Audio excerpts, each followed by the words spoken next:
بسم اللہ الرحمن الرحیم۔ گورنمنٹ ہائی اسکول داؤد خیل مختلف کلاسز کے درمیان کلاس ڈیکوریشن کا مقابلہ منعقد کیا گیا۔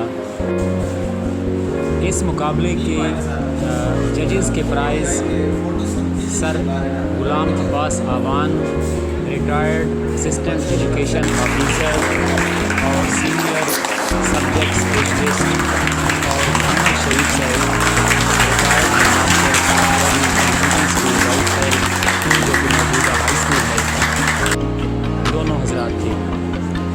اس مقابلے کو منعقد کرانے کا credit head master government high school Munawar Hussain Munawar sahab کو جاتا ہے، جنہوں نے کلاسز کے درمیان اس مقابلے کا انعقاد کیا تاکہ بچوں میں ایستھیٹک سینس کو پروموٹ کیا جا سکے اور اسکول کی جو جنرل کلینلینس ہے اس کو بھی بہتر کیا جا سکے اور کلاسوں کی آؤٹ لک خوبصورت بنائی جا سکے۔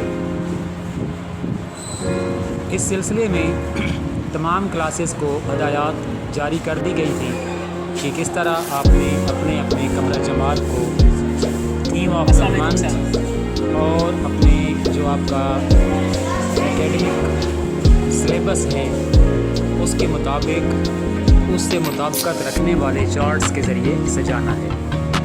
طلباء نے اس مقابلے میں بڑی دلچسپی ظاہر کی اور اپنے اپنے کمرہ جماعت کو خوبصورت چارٹس کے ساتھ سجایا۔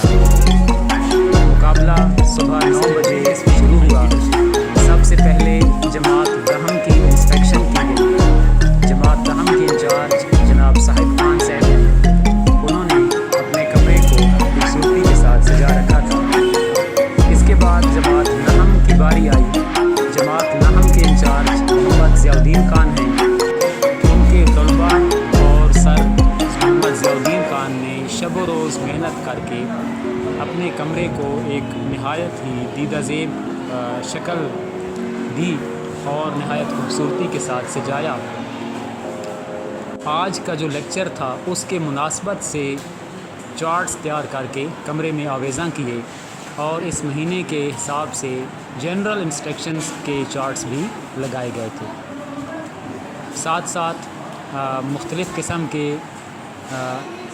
چارٹس جن میں قدرتی مناظر کو ظاہر کیا گیا، رنگوں کے حوالے سے خوبصورت چارٹس بھی دکھائے گئے تھے۔ جماعت ہشتم کے انچارج جناب غلام رضا صاحب ہیں، ان کی کلاس ایک نہایت ہی خوبصورت منظر پیش کر رہی تھی۔ کلاس میں چارٹس کے ساتھ ساتھ قرآنی آیات اور دیگر خوبصورت گرافکس کے ساتھ کمرے کو سجایا گیا تھا۔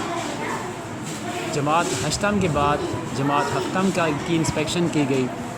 جماعت ہشتم کے انچارج غلام مجتبیٰ خان صاحب ہیں، ان کے بچوں نے بھی اپنے کمرے کو اچھے طریقے سے سجا رکھا تھا۔ اس کے بعد جماعت ششم کی انسپیکشن کی گئی۔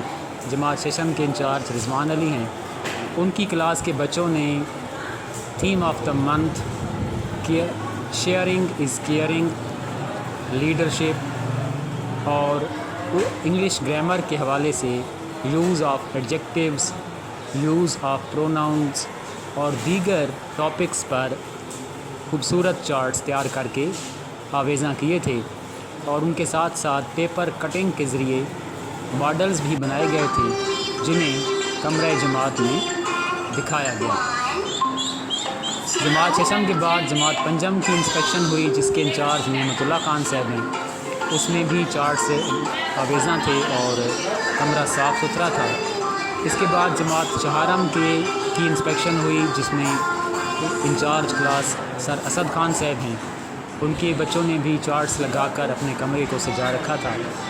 اس کے بعد جماعت سوم کی انسپیکشن ہوئی، جس کی انچارج میڈم عابدہ پروین ہیں، ان کے کمرے میں بھی اپنے سلیبس کے مطابق اور نہایت ہی خوبصورت چارٹس آویزاں کیے گئے تھے، ساتھ ساتھ ماڈلز بنائے ہوئے تھے اور تقریباً پورے نصاب کو کور کرنے والا مٹیریل کمرے میں آویزاں ہے۔ اس کے بعد جماعت دوم کی انسپیکشن ہوئی، جس کے انچارج آصف خان صاحب ہیں۔ سر آصف خان کی کلاس میں بھی چارٹس موجود تھے۔ آخر میں جماعت اول کی انسپیکشن کی گئی۔ جماعت اول کی انچارج ہماری ایف ٹی ایف ٹیچرز ہیں، انہوں نے بھی اپنی کلاس کو بہت اچھے طریقے سے اور خصوصاً جماعت اول میں جو بھی چیزیں پڑھائی جاتی ہیں وہ تمام متعلقہ چیزیں اپنی دیواروں پر آویزاں کر رکھی تھیں۔ اس کے بعد ای سی ای کلاس، جس کے مناظر اس وقت آپ دیکھ رہے ہیں، ای سی ای کلاس کا وزٹ کیا گیا، چونکہ ای سی ای کلاس باقی کلاسوں سے ہٹ کر ہے اور اس کا بالکل ہی ایک الگ سے سیٹ اپ ہے۔ اس کی ڈیکوریشن کے لیے پیرامیٹرز بھی گورنمنٹ کی طرف سے متعین کیے جاتے ہیں اور علیحدہ سے ان کا بجٹ ہوتا ہے۔ اس لیے اس کلاس کو مقابلے میں شامل نہیں کیا گیا، کیونکہ اس کلاس کی ڈیکوریشن اور اس کلاس کے اندر میٹیریل بہت الگ ہوتا ہے۔